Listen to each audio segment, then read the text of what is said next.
time for part two of our conversation with Denver-born musician Rick Schmidt.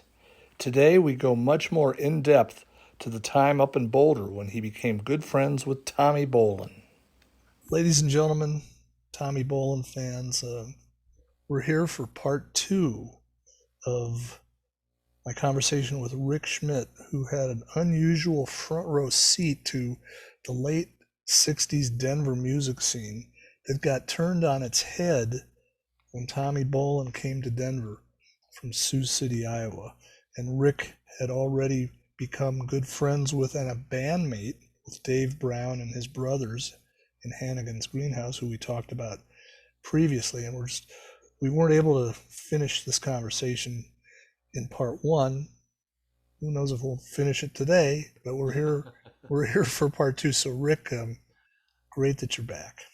Well, nice to be here, Michael. Yeah, this is a kind of brought a lot of things back into my head, so I'm enjoying it. You know.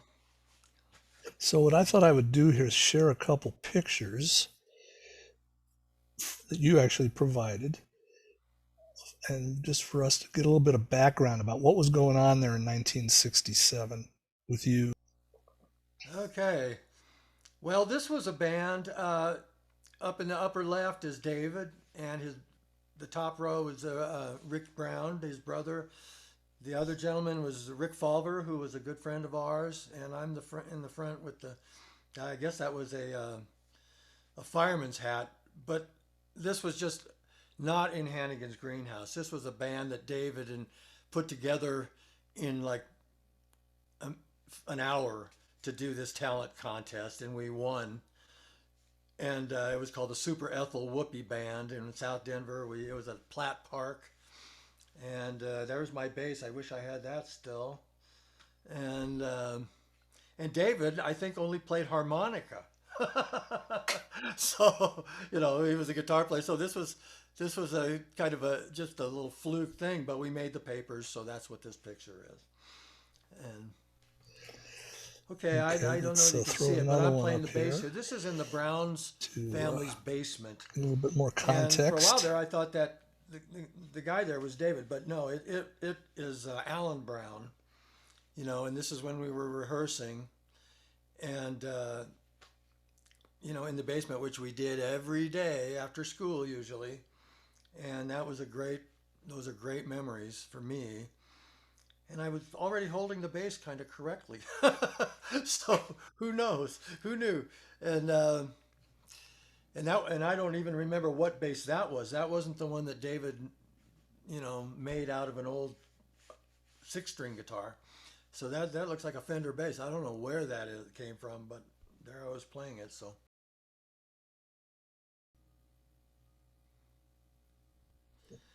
Okay, well that's me on the left, baby face.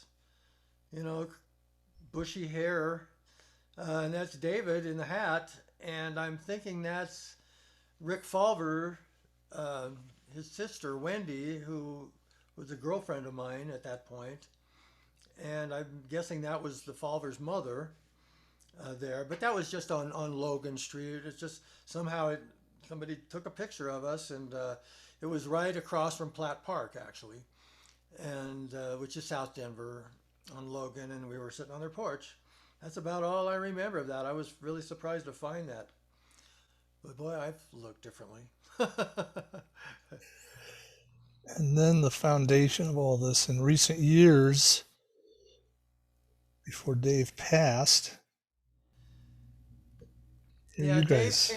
Dave and I reconnected for the first time in a long time in South Denver because I was there. My mother had passed and my brother had passed, and I was dealing with selling the family. It was actually my grandparents' house on Sherman and Vassar in South Denver, almost to Englewood. And so I met Dave, and he stayed with me a couple days there while I was trying to throw away stuff and clean up the house. And so we went out to have breakfast. And then this is the new Denver Folklore Center, which is on South Pearl Street. And it's still there, and it was really great to kind of reconnect there, even though it wasn't the famous folklore center in on Capitol Hill on 17th, I believe it was. You Yep. know, And then here's the picture you took at just having me and David breakfast. having dinner on breakfast on Broadway, and it was just really beautiful, to catch up with him, because even though we didn't see each other for so long, I always just had this feeling like he was a very important part of my life, and that I truly loved him and the Brown family, and that's how I'll remember David. So yesterday when we wrapped it up, we kind of got to the point. It was a little bit before you had really gotten much engagement with Tommy. Um, Right. so why don't we try to step into that in terms of what was the beginnings of you having a little bit more direct connection with Tommy? Well, honestly, I didn't, actually become friends with Tommy until a little, of course, you know how time is when you're young. It's probably just a year or two after I met him, but I don't really remember. In Denver, I really did not know Tommy, but I was well aware of him. Um, and I and I was still living in Denver, and I believe I was still going to high school. Uh, the first time that really struck me with Tommy was the first. Well, no, you know what? I have to go back even further than that. Let me do this. I was playing. I think it was my 11th grade summer break, and so that's when Jeff Cook and Don DeBacker, who went on to be in Dusty Drapes, who was a well-known. He also worked at the Folklore Center.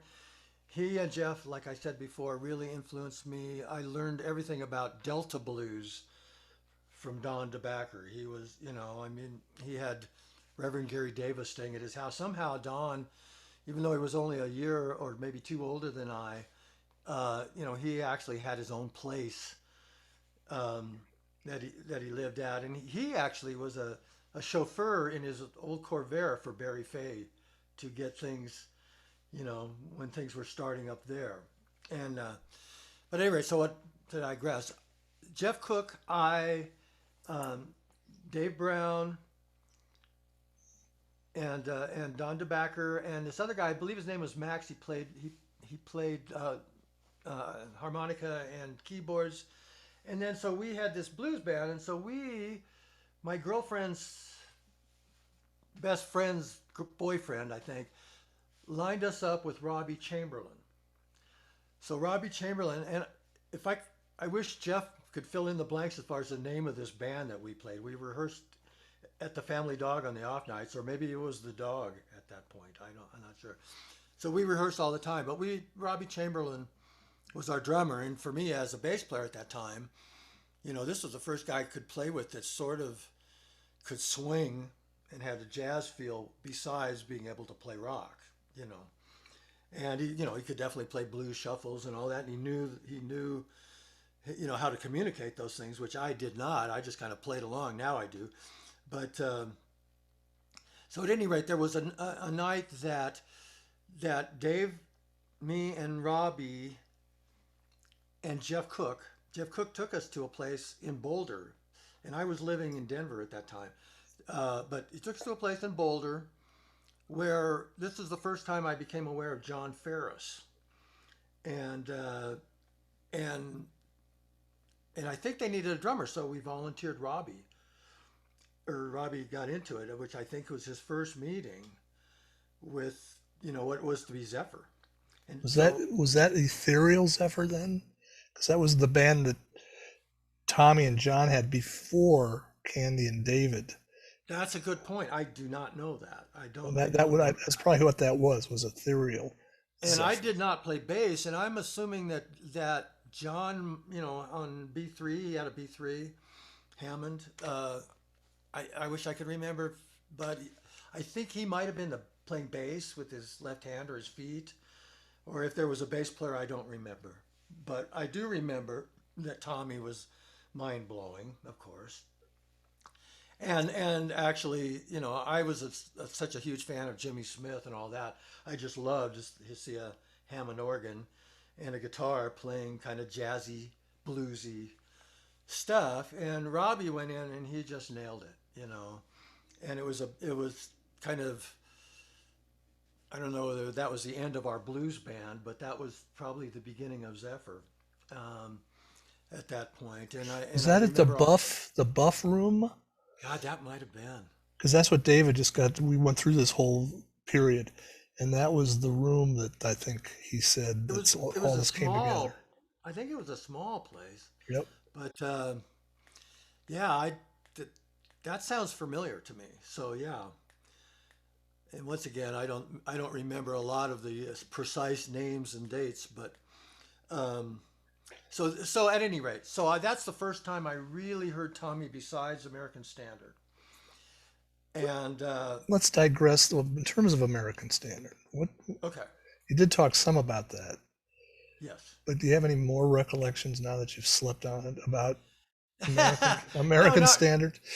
well, not really. I just remember kind of sitting in the back of the family dog, going, "Oh my God, what you know, this guitar player is awesome." And then Jeff, and I really don't remember much about the band. Maybe the drummer was the guy from Crosstown Bus, and the bass player maybe too.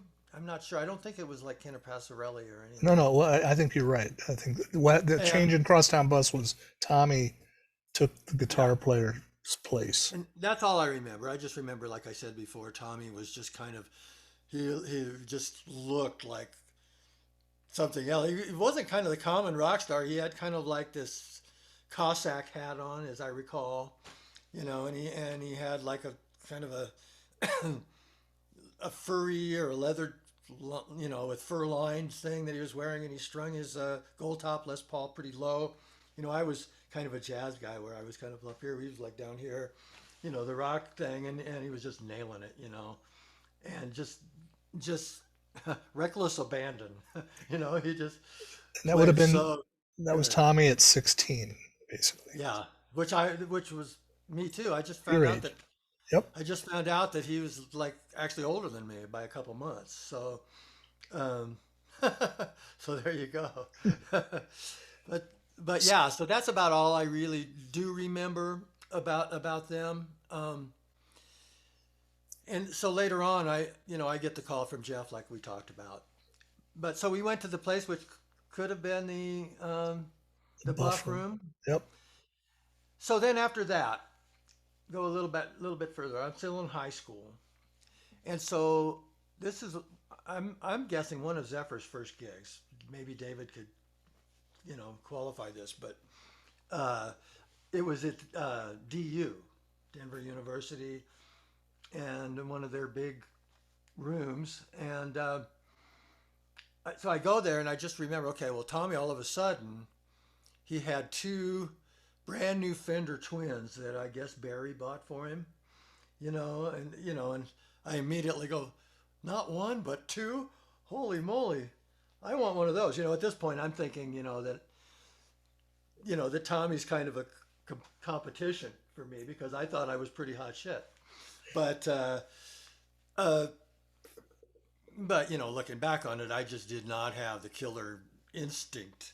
I didn't. I was too in my own head, to really be in that league. But so after watching Zephyr, I mean, and just Candy and David and John Ferris and Robbie, it was like and then Tommy was the big focus for me, especially as a guitar player. You know, I literally went home and almost barfed.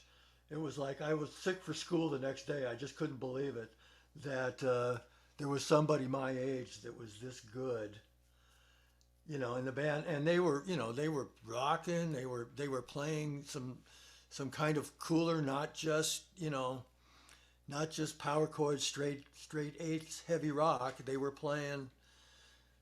They'd go into a little jazz groove, which I remember from Robbie, that he was pretty well versed at that stuff. And so it was just like, well, here's kind of what I've been thinking I wanted to do, because I was kind of aware of, like well, Jeff Beck, but more like Alvin Lee, Sons of Champlin, Moby Grape. Where there was a little jazz influence. That was kind of, and then Here Comes Tommy. Which just kind of made it actually more, of a statement to me. You know, so like I went home, my mom goes, you don't look so good. So that was that, you know. And so after that, it was a little while, and I don't remember the date of that gig, but the next time I really, and that was also the first time that I had met Karen. I knew one of her sister's friends, Peggy, I believe her name was, from my class. Yep. And but that was the first time I met Karen, and I think that was pretty early on in Tommy and her relationship, if not the first night. I don't know. But so anyway, so shortly after that, I graduated, I believe, and from high school. And my girlfriend and I, she went to school, but I just came with a tag along. But we moved up to Boulder, Colorado, and so that was the beginning of my Boulder days. And Early fall 1969. yeah, so one of the things, and like I say, dates might be a little iffy, but so my one of my my parents being so kind to me and spoiled me in this case, they for my high school graduation, they my dream was to get a Super 400 Gibson Jazz big body jazz guitar. I saw Larry Coryell, who played with Gary Burton. It was like an early non-jazz record. So I saw him and I just thought that was the coolest thing. And besides the fact that all my jazz guy heroes all played those big body guitars, so I had one of those. So so one night while we were in Boulder, I believe, um, my my girlfriend's the guy that introduced us to Robbie told us there was the jam going on outside of Boulder in North Boulder, which I'm not sure whether was there a place called the Hidden Valley Ranch or something like Yep. that, or Yep. and I know I think the Dead played there one time or something, but this was just a jam going on, and so this guy, his name was Alan. He said, "Well, go. They're jamming, go." So I walked in with my big guitar, and Tommy's up on stage nailing it, and I'm going to go jam with them. And so I open up my guitar case, and it was like this beautiful, pristine, big body jazz guitar, just curly maple and beautiful. And Tommy saw that while he was playing, and he kind of stopped playing and came over and asked if he could play that guitar. So that was the end of my jam session for that night, right? But he played the guitar and he just tore it up, and he looked great with my big jazz guitar, and so we talked a lot after that and got to be friends, and so from there on, well, come over to the house, we'll come over and jam. Let's jam. So I did, and that's kind of how we really started getting together. Of course, we would smoke a little weed, and that kind of thing. But that was it, and Karen would make us like tuna fish sandwiches, and we'd be jamming for hours actually, and I would be showing him stuff I've been learning, like, oh, here's something that I've always wondered about. I read an interview from Tommy where he was going, well, you know, I had a jazz guitar guy tell me, show me how to play a couple things, and and he goes, I realized that it's really I can do that, and so to go back then in that story, I remember teaching him, note for note. I had worked out a Kenny Burrell version of a Charlie Parker tune. It's called Billy's Bounce. And so I showed it to Tommy, Of course, he picked it right up, you know. And I've just always wondered if I was that jazz guitar guy that he mentioned in that interview, you know, because you know, and really, because I was as green of a jazz guitar guy as you could be in those days. But that was my love and influences, really going back to my mom, and you know, and Johnny Smith and stuff like that. And so I'd always wondered that. But we would get together and practice and I mean and jam. And you know, he turned me on to Mahavishnu at that time, who was actually it was the Tony Williams lifetime, which was Yep. before Mahavishnu. It was Tony Williams was the drummer with Miles, 69, 70. Right something in like there. that. I guess it was a really loud trio. Yep. Larry Young on Hammond organ, and it was just this really loud thing that was almost, you know, couldn't quite get it. I just didn't quite. It wasn't my thing. But you know, so he played then other songs of John McLaughlin's that we'd work on. There's a song called "Follow Your Heart," He did, and he did that album Devotion too back then, which was, I think, yeah, maybe that was on that. But so we would jam on that song for what seemed forever, and it was always fun, and you know, it was easy and relatively easy, well, you this, know, you've minor just, blues. another one, this fills in one of the hypotheses I was working on that Tommy would have gotten Intermounting Flame by the Mahavishnu Orchestra as soon as it came out. Yeah, I'm sure And he did. because he was already a John McLaughlin fan. Right, right, And he'd already met Billy Cobham, Jan Hammer, all right, this stuff was already percolating. right. So yeah, so we would do that, and that's one of my main fond memories of Tommy, of course, you know. And then over the you know as time went on in Boulder, you know, with Zephyr and with my different bands, we were you know we'd kind of played different venues, but sometimes I think we sort of overlapped a little bit. I was in a band called the Steve Getz Quintet, but which turned into Flying the Zippers. And then I was in a weird band that totally came out of left field for me, Dusty Drapes and the Dusters. And the thing about Dusty Drapes, so we all cut our hair, which wasn't my particular idea, but they bought me a pedal steel, so I learned to play with them because I already sort of was somewhat knowledgeable musically, and so I was immediately gigging on that. The thing about the Dusters, we were kind of embraced by all the local rock guys because we were just kind of really camp and funny. You know, we were, you know, looking back, it was kind of like a sleep at the wheel sort of a thing. And we sort of about the same time. And there was a lot of good writing and you know, and playing songs that none of the hippies in Boulder had ever heard before, but it was fun. And Merle so, Haggard songs, right? oh, we were doing Merle Haggard, but more than that, even we were doing like Bob Wills, which was like Western swing. Yep. And, you know, I could show you pictures of those. You know, we wore the scarves and the hats and the boots and the collar tips and the whole bit. But and Dusty was a great stage presence, and so a lot of the local rock guys took us, you know, rather than being something against what they're into, they just thought we were funny and fun, and they appreciated us musically too. So even though it was way 180 out from what was going on with Tommy So musically. where's Dave in all this, Dave Brown? Well, Dave Brown was with Tommy at that point. So, I mean, and and we would see each other. You know, I would see Dave when you know I went to a couple, I think Zephyr rehearsals, and you know, and Dave was around. I mean, and Dave and I were still friends. But when I moved to Boulder, you know, we hung out less, honestly.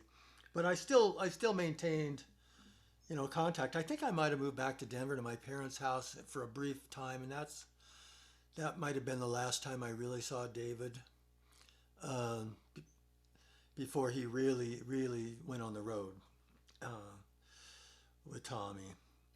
And because you had mentioned about how he put that bass together off of the Sears Silvertone guitar, and that he Yeah, really, and can we talk a little bit about, because of course there's the famous Les Paul that Dave owned, and just right, his proclivity for customization or just his tech right. side. Well, I don't know. Did we talk about the Les Paul yet? Not real. No, I don't think so. Nope. Oh, okay. Well, for one thing, David was a great artist, and he would do crazy stuff too. Like he would get a bunch of like plastic army men and melt them and turn them into this thing. And this bass guitar that I had, um, the bass guitar that he had that they let me play, he chopped up the body and he it's converted it to a 4 string with bass strings on it. And I don't even know. I'm assuming I was just playing through one of their Silvertone amps because they had a few and which are now valuable, which back in those days everybody's just scoffed at. But now those things are actually commanding a little dough. And but yeah, so to go back, so he painted that famous pick guard on the famous guitar, the American flag. But that I wasn't around then. But so I guess I should go into the story. And so this is going back when I still lived in Denver. We went to downtown. I believe it wasn't even on Larimer Street. I think it was Market Street, Lodo, down there. There was a pawn shop, and I think it was just me and David. And there, I remember we drove down in, I think it was Allen's Ford Falcon. But we went into this pawn shop looking for a guitar, and David had some money, and I just so happened to rarely have some money on my person too, And so the guy asked, well, so David asked the guy, and so the guy goes in the back, pulls out this brown case, brings it out, puts it on the counter, and and opens it up, and me, who was even at that time, I was kind of more into other styles of guitar, and but it was a really cool Les Paul, and I always thought it was a 59, but I guess was a 60, is a 60, and but so I don't know whether we should go into how much the money was, but it was Sure. ridiculous. It was Sure. ridiculously low. Well, what I remember was $125. You know, I also remember that David didn't have enough, and that I had the rest.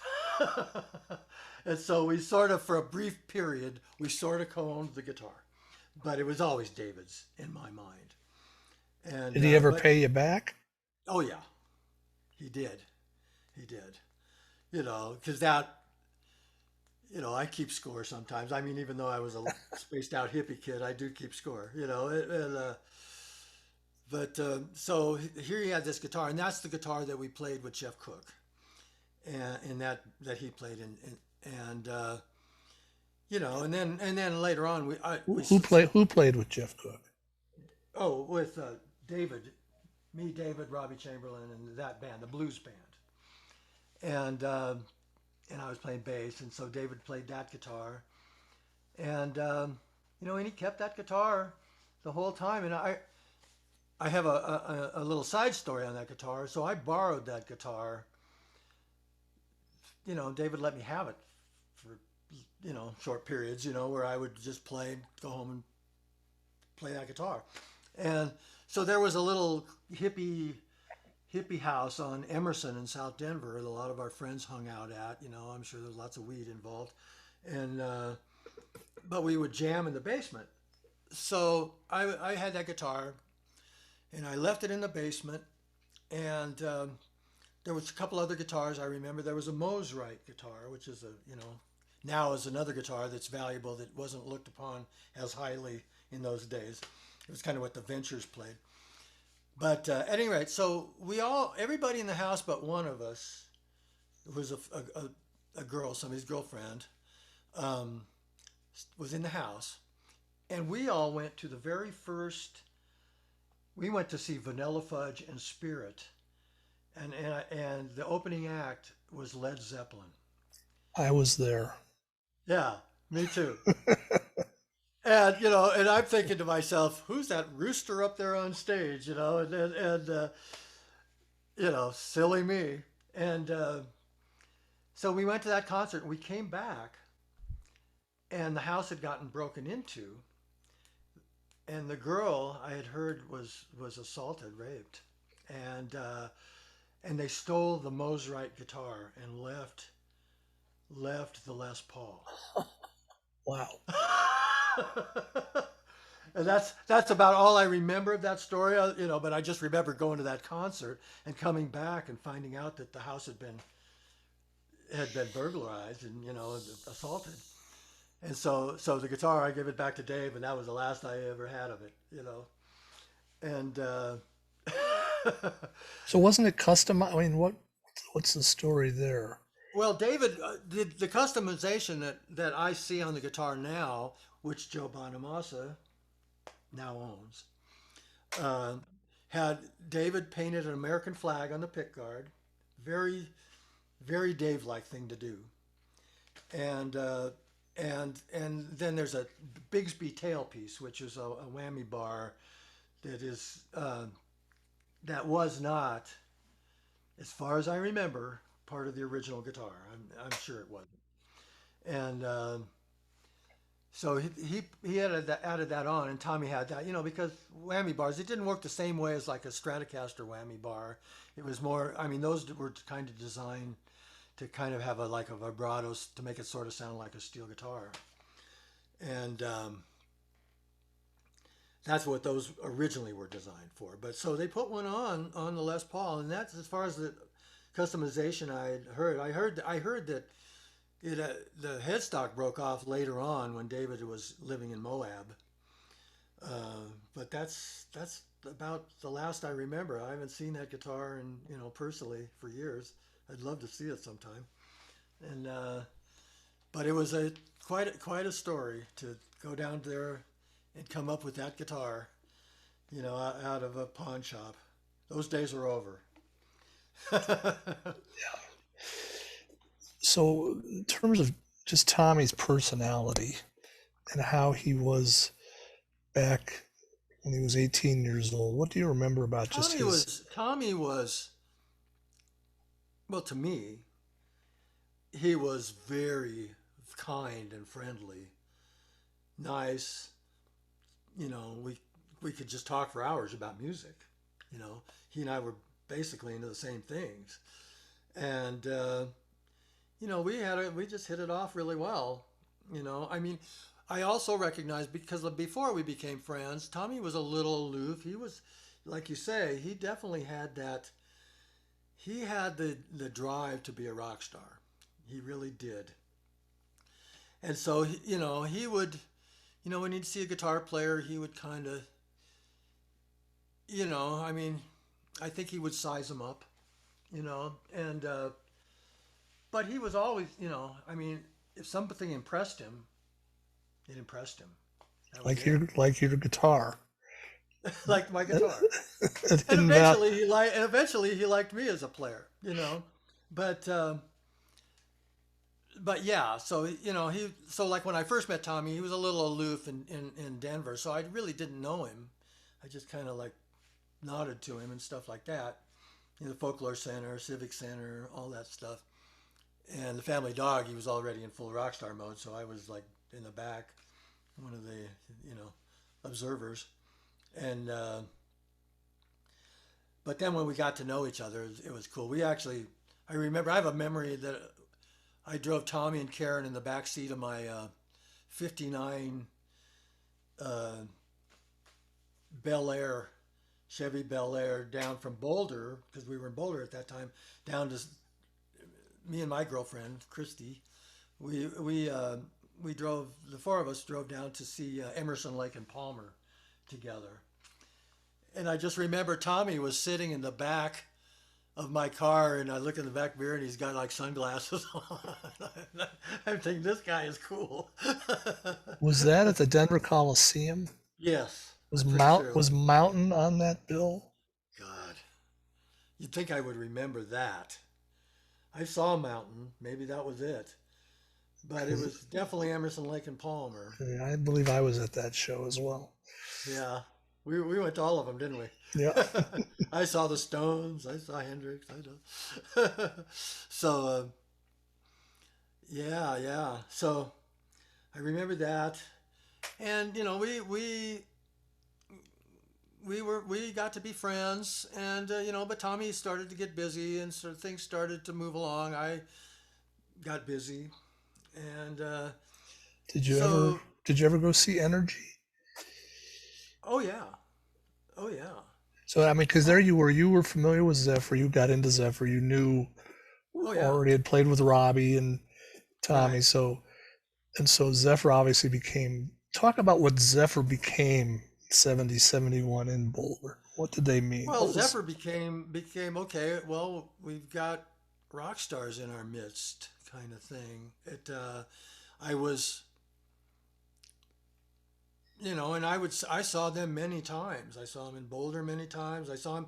I was at a concert and I don't remember where this was, but where the fans started a riot and the cops threw tear gas the Denver Pop cans, Festival Denver at Pop Mile High Festival. Stadium? Right, I was there and I was close enough to feel the tear gas. You were there. Yeah, Wow. and yeah, I remember going to a couple different pop festivals, So but going to see Zephyr was just it was a thing everybody did. I mean, in Boulder, when Zephyr'd play, everybody'd go, and so yeah, yeah, I guess there's more stories I have about this. So okay, so so one thing I remember, and I know Energy and Stanley was playing bass with Tommy at that point and everything. And at any rate, there was a thing at Ebbets Field, and I got like a 11th hour panicky request to play bass with Tommy and Big Mama Thornton. And at this point, didn't even hardly think of myself as a bass player anymore. Although now, over the years, I'm as much of a bass player as I ever was because I always get to work. And but so I don't know why Stanley couldn't do it, and I don't know why David couldn't do it. I'd heard that David played with Big Mama and Tommy on a couple things too, but this was at Abbott's, and I believe we played either two shows or two nights. And one thing I remember about that was as part of her act, or maybe it wasn't part of her act, maybe she just felt she needed to do this, was to humiliate somebody in the band. And the first one, it was me. It was, what's, why is this boomty boomty boomty? And then I remember her doing it to Tommy on another thing. She stopped the band. What is this tweely deedly dee? And that's really what I remember. I don't even remember how I got through the gig.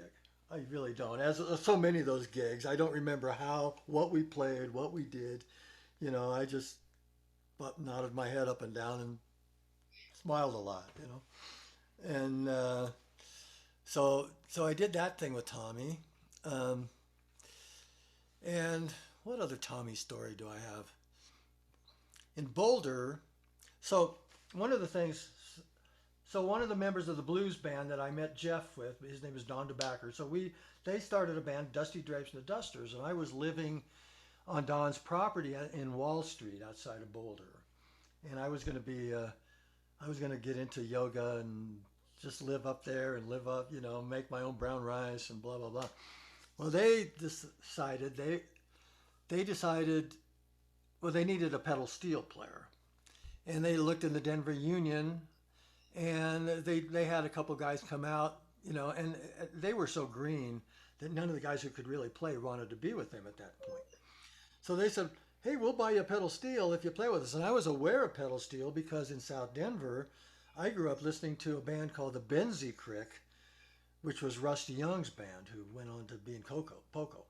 And I think David and I might have been at the concert, the Byrds and Buffalo Springfield concert that Benzie Crick opened for. I have a feeling we were there the night that Rusty Young was discovered by those guys. But I'll never know if that's a true story or not. I mean, it is a true story, but I'll never know if that was the first night they met. But at any rate, so go back to so I got a pedal steel.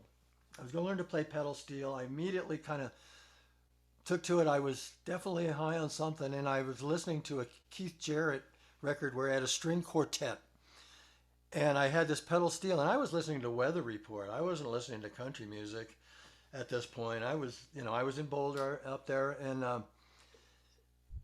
so Tommy loaned me his one of his Echoplexes, and so the first time I ever sat behind my new pedal steel, I plugged it into an Echoplex, which made it sound humongous. Made it sound like an orchestra. And I'm thinking, okay, I can do this. I can definitely, there's my pedal steel now.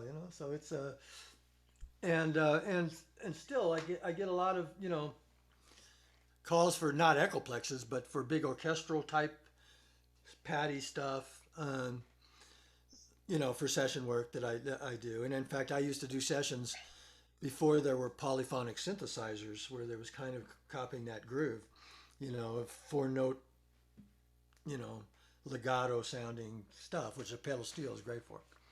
But so that's one of my big memories of Tommy, that he loaned me one of his Echoplexes. And what about, because in 70, going into 71, Tommy then was known for playing pedal steel on stage. Yeah, well, he had a lap steel. Lap steel. Yeah. I remember that it did have legs, though. It did have legs? Yeah, because I remember. I remember, in fact, I remember going to one of those rehearsals where he first started doing that. And I remember hearing David Gibbons talk about Rusty Young. And, this was prior to me playing pedal steel, but not by much. By maybe, just a couple, just a couple months, actually. But that's all I know. And I don't remember Tommy actually playing it. He might, it's a different beast than a guitar to really play it, like even the way David Gilmour would play it. People give him a lot of kudos about it, but he's using it as an effect almost more than. Well, I remember seeing Zephyr, what they would do going back to Colorado, and what he was playing had legs. It wasn't it's a lap steel, but they do have legs. Right. I don't think he had a pedal steel with pedals on it. It's a different. Jerry Garcia did that, but yeah, I don't know. I really don't know. So. And Tommy famously only took a few guitar lessons, and evidently it was lap steel. Really? So, way back in Sioux City. Oh, in South Dakota. Really? Sioux City, Iowa. Yep. Oh, in Iowa, I mean, not South Dakota. Yeah. And that was one of the very few lessons he took. There was a teacher there in Sioux City who taught him on lap steel. Well, in those days, there actually had door-to-door salesmen that would come and sell lap steels and little amps and to learn Hawaiian music, and it was a thing. It was, I mean, in the 50s, it wasn't as much of a thing as it was in the 30s and 40s. But that's interesting. I never knew that. Dean Parks, friend of mine, same thing. He started on a lap steel, and now he's Dean Parks. And, funny how that can happen. Yeah. So. So did that have any inspiration when you got when Dusty and those guys said, "Hey, we'll buy you a pedal steel"? Actually, to be honest with you, and I saw Rusty Young many times in the Benzie Creek. Never a thought, never crossed my mind that that's what I want to do. It just never did. It never crossed my mind. I never saw Benzie Creek, but when Poco played at Mammoth Gardens. Oh yeah, I played there too. Yeah. In 1970, and I got right up against the stage right when Rusty was right there. I was right there with Rusty, and I had taken this mescaline. And then Rusty got to the point where he did his Jimi Hendrix freak out. Right. And went down to his knees and pulled the pedal steel, and he was 2 feet away from me. I would never. Wow. How could I ever forget that? See, that's one of the things that got the pedal steel, sort of gave it a little bit of lifeblood, even though he was a more legit player too, but he was not afraid of showmanship. And what was the name of the movie? I've got a bad memory. There was a movie in '68 that came out, and they wanted Hendrix to do the soundtrack. It was this whole surreal acid trip movie. And Rainbow that Benzie, Bridge. no. This was a Hollywood movie, and Oh, Benzie Crick did the soundtrack, oh, and really? Rusty is sounding like Jimi Hendrix Well, that's what on I that do remember. soundtrack. That's what I do remember about Rusty because, as I recall, the Benzie Crick did not have a dedicated lead guitar player, and I think most of the lead guitar stuff was done by Rusty on a pedal steel. You know, and I mean, and the Benzie Crick did a lot of covers. They did, all the stuff we were into: Beatles, Kinks, Stones. And I just think Rusty was doing that all on pedal steel. Now, if somebody wants to correct me, if there was another lead guitar player, I'd love to know. But as far as I remember, all I remember was I was just more interested in flirting with girls and, hanging out and hanging tough and, trying to have my hair long, you know. But yeah, so that was really, really, I definitely remember all of that stuff. So now when you Shortly after, go ahead, go ahead. oh, I'm just trying to piece together more Tommy things that I remember. Um, okay, well, I remember the last times I saw Tommy, um, and sadly, it was kind of some of well, one time I went to a rehearsal somewhere in Hollywood when I moved to California. I moved to California first to Santa Barbara, and then I moved to the Valley, and I got a gig. I got to play as kind of what they used to call warm up bands in the warm up band for like Gary Marshall Productions, like Mork and Mindy, Oh, for the you know, studio shoots. for the studio stuff. When they'd Yep. block a shot, and their camera break down, the band would play, or when the live audience would walk in, we'd play, and But at any rate, so I was definitely in L.A. and so I went to I knew Tommy was rehearsing, and this was with Energy, and I don't even know if it was with Jeff. I don't remember Jeff Cook being there, but I went to see them practice, and they sounded great. Remember talking to Bobby Berge then, and Tom Steffens, is that his last name? Tom Stephenson. Yep. Yeah, Steffens, and they were playing, and I think, as I recall, they were kind of still doing a lot of fusiony stuff, which of course I liked, but they were starting to get into that, almost like the Bootsy Collins, that look, the funkadelic look, only with white guys, and Alphonse Mouzon thing, that I know Tommy was influenced, you So know. it's potentially 74. Does that make sense? Yes, yes. 'Cause that's Or when Tommy maybe, had moved to L.A. in yeah, 74. 75. 74 seems like before I went to California. I could be wrong. But yeah. So it at any rate, so I saw them, talk to Tommy. It was great seeing him. It was fun, It was just some little alley rehearsal place, not like SIR or anything. And so then fast forward, I don't know how much time, but so I was at the Troubadour to go see Al Jarreau. And Tommy was there kind of with his like entourage at that point.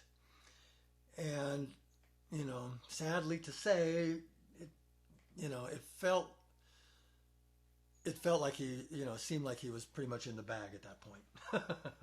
you know, and he was just kind of like, I mean, he recognized me, but it was not like the usual happy to see me Tommy Bolin guy, and which was sad. I felt bad, and it wasn't long after that you know that I had heard that he had passed,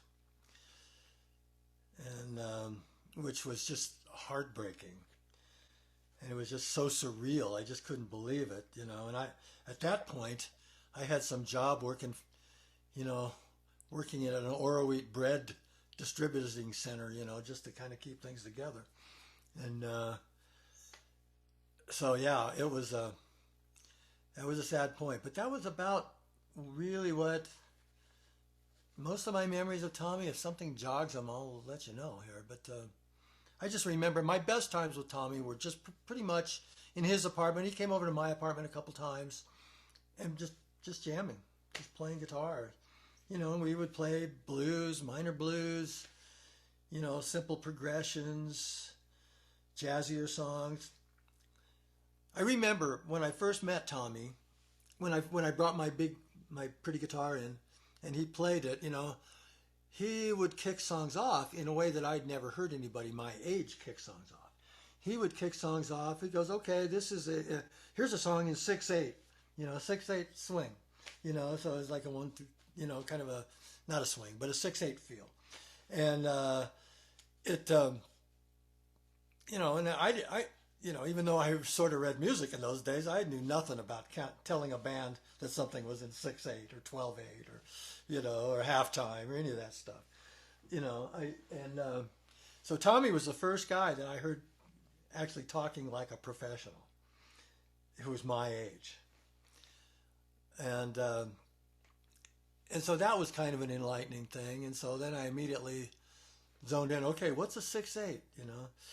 And so it was 1, 2, 3, 4, 5, 6. 1, 2, 3, 4, 5, 6. And so that was. So I became a bigger fan even then, and and a friend, and so it was after that we started to get together at our places and jam a lot. And of course his house was also, like Tim Goodman would come over, and I don't know about Jock Bartley, but they were all, it was all kind of part of the Boulder scene and the guitar players and at that time. So did you ever have any awareness of Tommy and Joe Walsh? No, not really. I one of my many jobs in Boulder, I was like a busboy turned waiter at the catacombs. And I had a lot of little odd jobs. I was involved with Celestial Teas. I was but I was at the catacombs one time, and I knew, because Don DeBacker had a band with Judy Roderick called 60 Million Buffalo. I don't know if you remember. Do you know Dexter Payne? Dexter Payne, yes, of course. And but they were involved with Tumbleweed Records with Bill Simzik. Yep. And so at any rate, I was bussing tables at the catacombs one day, and Joe Walsh and who I think was Bill Simzik and a few other rock star looking people. And I don't know whether it was Barnstorm at that point, whether it was Kenny and Joe Vitale. It might have been, because they definitely looked like rock stars in those days, But Joe Walsh, not so much. He just looked like a guy in jeans and a funky shirt moving to Boulder. But I didn't really know much about Tommy and Joe Walsh hanging out or any of that kind of stuff. And so Kenny, did you cross paths with Kenny in the late 60s? I did. I tried to, because I knew Kenny was could play jazz and I wanted to. So I just got together with him, I think just one time. And I just didn't think I delivered on my end of the deal. And plus he was getting into being a rock star with Barnstorm. And so he had no interest in hanging out with a nobody wannabe jazz guitar player. I'm talking more before then, because he was in what? No, not really. There was a band called Beast. Yep. And I saw them once, and they were mind blowing. It was a horn band, right? And and Kenny, Kenny was kind of more.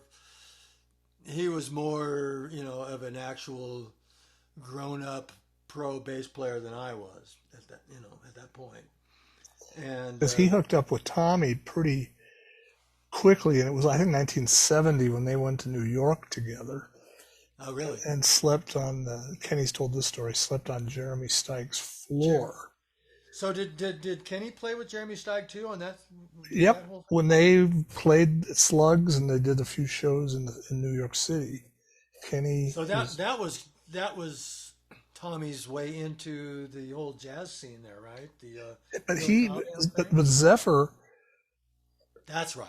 Zephyr played a festival in '69 that Dreams was on the bill of, which Cobham was the drummer in Dreams, and that's when Billy first saw Tommy. Mm. And this was pretty common. Lee Sklar was in this group called Wolfgang, and they played on the bill with Zephyr. And Tommy was discovered by all those guys in Zephyr, by them being on the same bill at these festivals. That's how. Okay, that's fascinating. You know, I recently heard an interview about Spectrum from on Lee Sklar's YouTube page, and Yep. you know, the fact that he was so kind to the memory of Tommy really did my heart good. You know, I mean, because Tommy was, you know, he was brilliant. He was a great guy.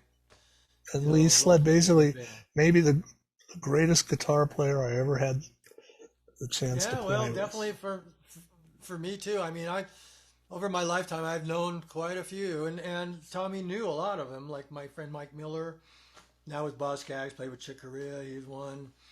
You know, so I've played with some, and that's another thing. Playing pedal steel, I don't. You know, a lot of times I got to be the guy that so I could always play with fantastic guitar players. So that was always been kind of a blessing and a curse for me.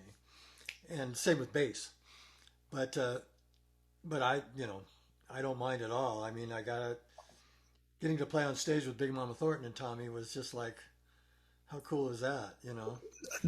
That's a new one for me, Yeah. hearing about Just that. just to yeah, I don't even remember where I was or how they came and got me, but David and maybe Jeff came to get me like at the last minute to say, "Yeah, you got to come play bass." So I did.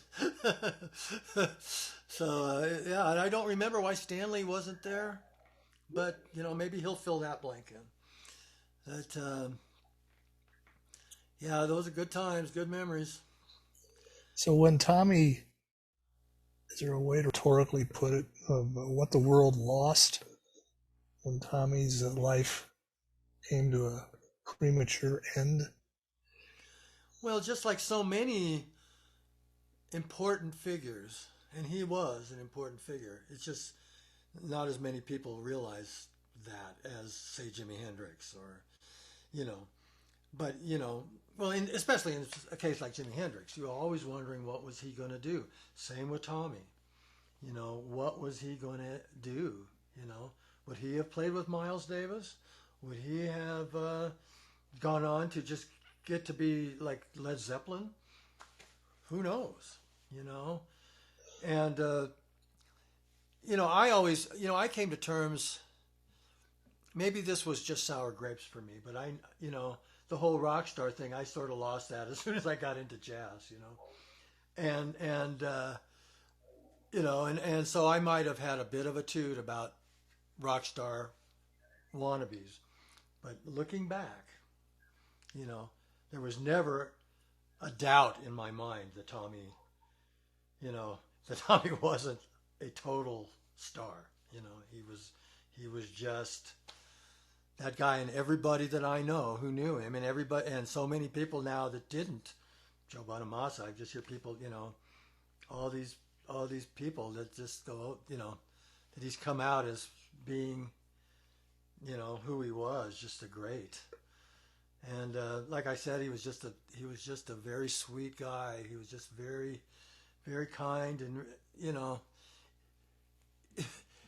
you know, I mean, he probably would sort of cop attitudes about other guitar players, but you know, when it came down to Hendrix and Jeff Beck and Clapton and all of the famous people, no, he was, you know, and even, you know, even like my friend Mike Miller, who definitely hit Boulder kind of at the same thing, was like, who's this guy? And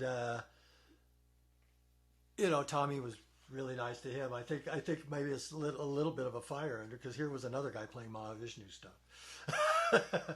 But you know, Tommy, you know, he'd go and take total command of the stage. That was the difference.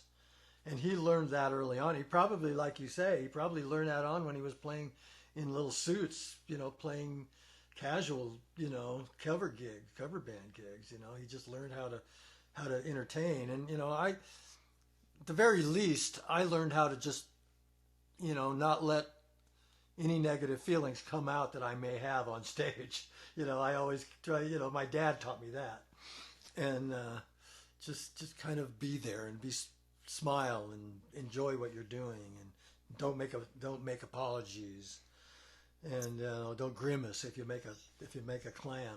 Make it turn it into a diamond. And So there's one story that I heard. I wanted to see if you had any recollection of this since you were a Larry Coryell fan. I heard that remember the Good Earth in Boulder, yeah, right? I played in the opening act for when Larry Coryell and Alphonse Mouzon. If the Fifth House or the what Yep. was the name? And the story is that Tommy four-walled the club. That he Did what? actually four-walled it. He arranged. Oh yeah, He right, made. He got that booked in there. right. And I remember Tommy getting up on stage and playing with Larry Coryell. And of course he did a Tommy thing where you just took over and and probably outshined everybody. So The thing, this I is don't this is remember a who I played with, whether it was the Zippers or one of the local jazzier groups. But I was playing pedal steel at that point, which was weird. Trying to play jazz. so you were there at that show. I was at that show, You played and in I the. was there for sound check. And and that was I'd been to that place a few times, Freddie Henchy, Yep. and all of that. But that was the only. I think I no, I did play there with the Dusters too. But So I was there Larry playing. you had been inspired by Larry. That's why you bought that guitar, got your parents to buy that guitar. So there you are, 2 3 years Well, yeah, later. yeah, There. right. What? And one thing I recommend, I've now that I'm 70, I can say this kind of stuff, But I remember back in those days, it was wake and bake for me, and so I'd do a gig. I thought I needed weed to play, which now I definitely know that I don't. And I've learned the hard way. I've learned most of my lessons the hard way. But I just remember being backstage, in the green room, and Alphonse Mouzon comes up to me and goes, "Man, you look high." And I just thought to myself, "This ain't good." I'm not, and that kind of stuck with me actually, at least to get Visine. but uh, but yeah, that stuck with me, and I wish I don't remember exactly who the band was. I'm wondering, if Mary Stewart was involved, or if you know who Mary Stewart was. She was in an incarnation of Zephyr later on. She's a keyboard player, female keyboard player. Um, Ask David does know. But is that crowd? Is probably somewhat of some of us in the Zippers, like Mark McMillan, maybe. I don't remember. I'll have to find. I'll have to. Well, obviously, Tommy, because Tommy, that was because I wound up hearing from a gentleman who worked for Larry Coryell back then, and he's the one who Yeah. had the memory that Tommy booked that show. He went to the Good Earth and said, "I want to bring a show in," and what I took that to be was Tommy's hustle factor. And that I think it was after that show that Alphonse had him do Mind Transplant album, Right. and that there was Well, a I knew they were whole hanging. Yeah. method to the madness that Tommy had going on. I know they actually did a few gigs that I didn't go to in Boulder, I believe. Wasn't there a bowling alley or something out on Baseline, or I don't even remember the names of the streets, but out on that side of town, the east side of town. But at any rate, yeah. So I would see them hanging out, and of course all of a sudden I started seeing Tommy wearing the big floppy hats and and the big shoes, and that's what his that that's when I really started. I mean, I think Karen had a lot to do with his Everything, wardrobe, everything, you know, everything. yeah, Yeah. to do with that. So have you been in touch with Karen? Yeah, we did 7 hours of this kind of conversation about a year and a half ago. Yeah. Well, I've got to watch all these. I That's not, you we know haven't published that one, but I would love to say hi to her sometime. And she was very sweet. She was kind of like you know a den mother for all of us hanging around. She'd she'd hang out. She'd be very positive. She'd bring us something to drink, which usually wasn't alcoholic. And, I remember her making tuna fish sandwiches and, grilled cheese sandwiches and stuff like that.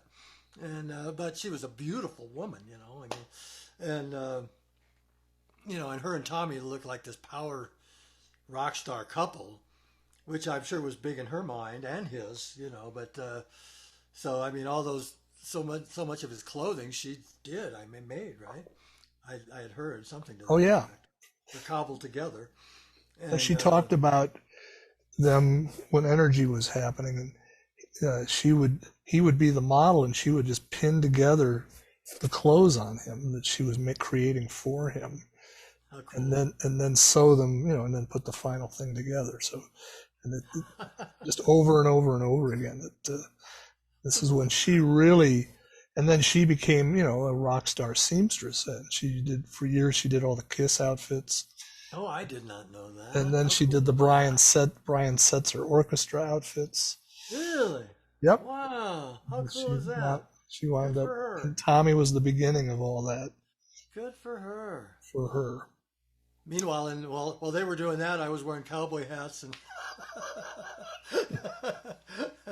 so Well, Tommy, came from a different dimension of time and space, I think. And yeah, he did. He really did. He was, and of course that time that with the New York Dolls and all of that stuff, glam rock was happening, and Bowie was a big Bowie. influence. I played at the Whiskey a Go Go with Dusty Drapes when we first came to California. We went back to Boulder, but we played at the Whiskey and the Troubadour and those kind of places, and we were wearing our cowboy hats and our scarves and playing Big Balls in Cowtown or whatever tunes we were doing, and everybody in the audience looked like Ziggy Stardust.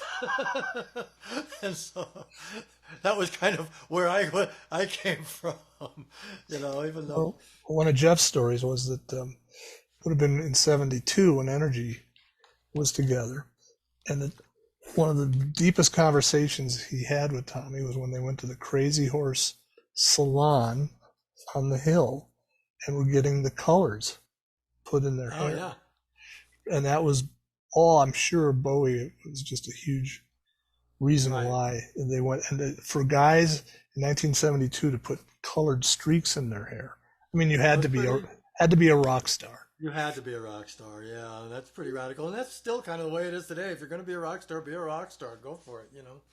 And but yeah, absolutely. And God, yeah, it like you asked me before, what would Tommy have been doing? God, I've asked that so many times. Well, Just it's just he could do whatever he wanted to do, and if somehow he had been able to get beyond the running away from why he had gotten so drug involved in the first place, and there's roots to that have not been explored in the public eye that much, which we've now become aware of, but that he was, on a trajectory of running away from certain pain that he had endured as a kid. And it was that time when it was so hip.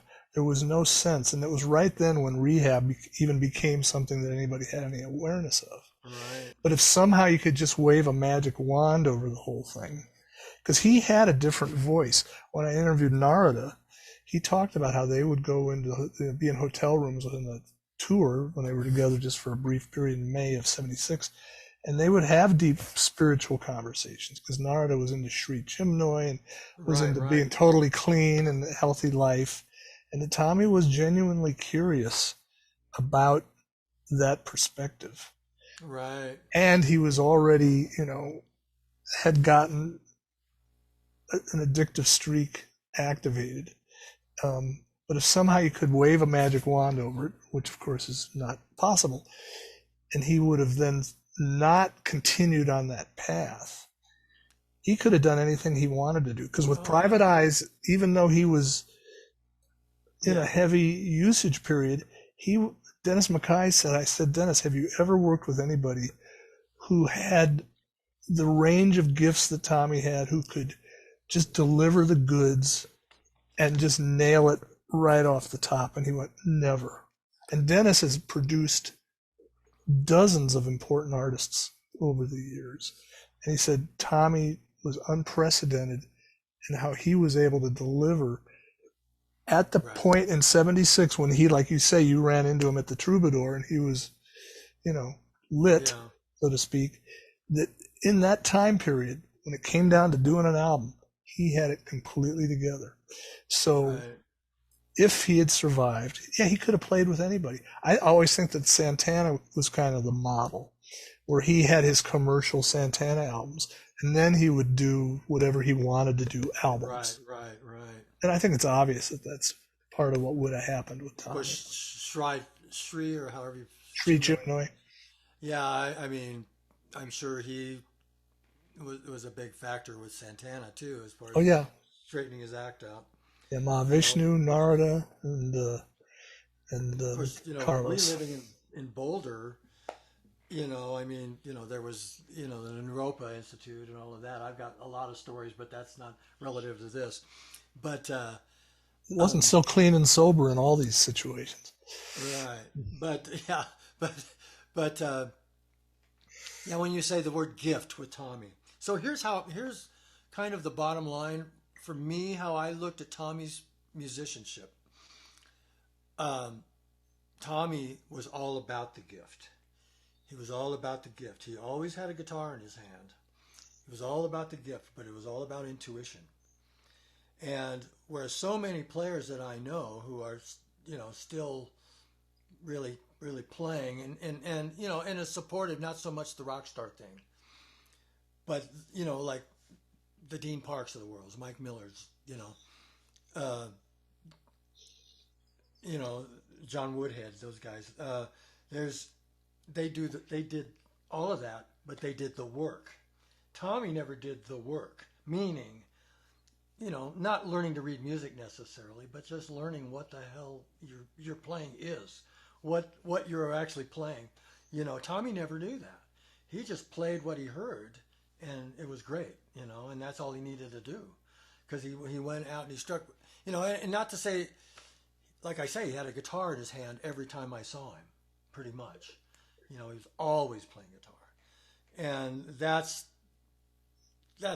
true greatness, and that's like Hendrix. That's the thing. So I kind of branched off and did another world, and where you have to be able to, come up with somebody else's repertoire really quick, so you got to do the work, and so that was a part of Tommy that I never saw, but not to say that he wasn't devoted and dedicated, because he was totally devoted and dedicated, but the gift, he was so gifted And that and that's our premise, that he was a yes, rare genius, yes, I agree. and that he had an ability that is so unknown for almost everybody else who said, I'm going to be a musician, does the work, takes the lessons, does everything imaginable, Yeah, all the right, things you have to do, right. that he was just so rare, and Well, that we lost that yes, I agree. is an That's ongoing tragedy. that is an ongoing tragedy, because you'll never know now. I mean, if maybe he's up there, jamming, somewhere in some other dimension. I'd like to think that. I sort of do think that. And I couldn't grow up as a child of the '60s and not think that. Well, this is why 49 years later, Yeah. the Spectrum coffee mug just was put out, and that Billy Cobham is still. I like to tell this story because Narada, of course, replaced Billy in the Mahavishnu Orchestra, and that's when Billy did Spectrum. And so Narada does these podcasts, and he's an amazing force of nature interviewer. And Right. so a year ago, he did one with Billy, and Narada gets so excited. He's like a little kid, just so excited. So he starts out talking about intermounting flame and all the time signatures, and then he goes, and then there's birds of fire. And Billy's eating an ice cream cone, and he goes, we'll get to birds of fire, but before we talk about birds of fire, there's something I need to talk about: Spectrum. There was Yeah, this kid named Bolin. He was yeah. my inspiration. Billy does this a year ago in the midst of Narada trying to pay homage to the Mahavishnu albums. And he stops him dead in his tracks and brings up Tommy. That is so cool. I think I might have seen that one or a very similar one where he did the same, mentioned the same thing on YouTube. And in COVID, I watched a lot of YouTube. I filled in a lot of blanks in my music with YouTube, and but For all the talent that Billy Commons played with and his yeah, degree of unbelievable genius, that 49 years later he would do that. yeah. And that goes back to why we're doing all the things we're doing here in 2000. What year is this? 2022. Well, I certainly don't go very long without thinking about Tommy. And just a lot of little things, just little licks that he would do that I learned. I showed him a couple things. I remember those. Not that he owes me any. You know, I mean, he liked to learn. Well, He liked. I refer to him as the ultimate sponge. Yeah, that's right. And that's what it was. Versus the, transcribing other people's solos and stuff. In fact, when I think I taught him that Charlie Parker, Billy's Bounce, uh, that might have been one of the first things that he actually did. That actually learn a note for note thing. But I could be wrong. I could be wrong. But I mean, of course, he learned it so quickly, and now I can barely play it. And oh yeah, I can play it, but it's it was he was so special. And when I talked about him, rolling his eyes about some guitar players, he was also very humble. He really was a humble guy, to me at least. And he was, you know, he was a magical, one of those magical Peter Pan guys. And the fact that he died so young, that's who I remember as a young man, Tommy. And in his more, when everything was just so, he was so excited about everything, and that's the true tragedy of it. So I want to thank you for doing this, and I want to honor you for stepping into this and doing this with us. And I want to give you a moment here to talk about what you're going to be up to. Where's your music at here? You're 70 years old. What's current for you? Because I'm assuming you still have all the Well, chops. I now I live in Prescott, Arizona, but I have a house in Phoenix. I actually have. Who knew I would own three properties? It's because of my wife and my family estate. But I live in Prescott, Arizona, which is a small town, very reminiscent of Boulder in the '70s to me. A little more rednecky, but and so I'm doing projects. I'm doing gigs. I play gigs all the time. I'm actually doing a gig at the Hotel Del Coronado with a 13-piece band coming up on the 3rd of that's in San Diego. Rehearsal with great musicians, horn section, playing just steel. But as I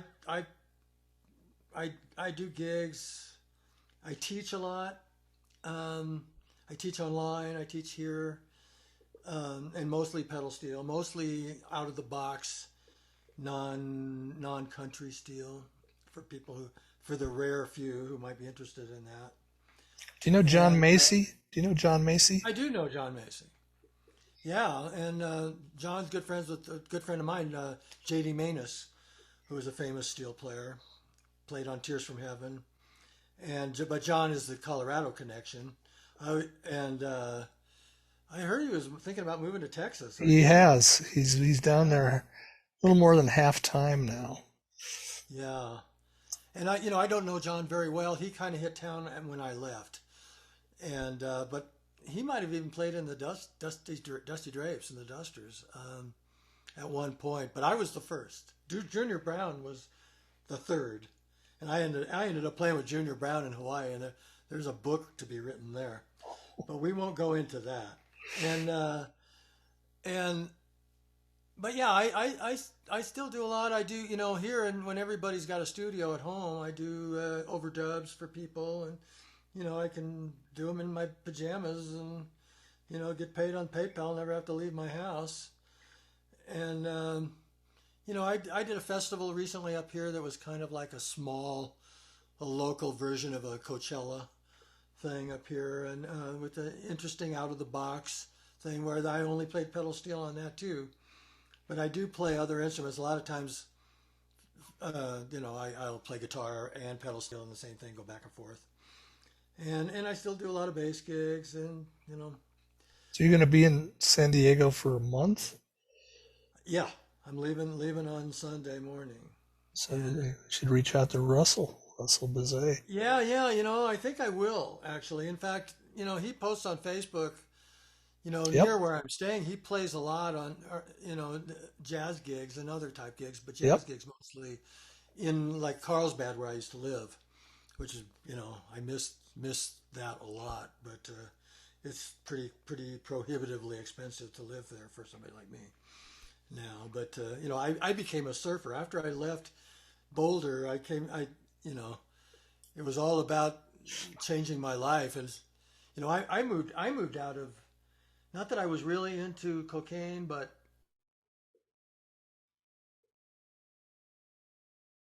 Well, Rick has frozen off of mentioning cocaine and some kind of, he must have lost power. Something's happened at Rick's. But I'm going to thank him here. Amazing.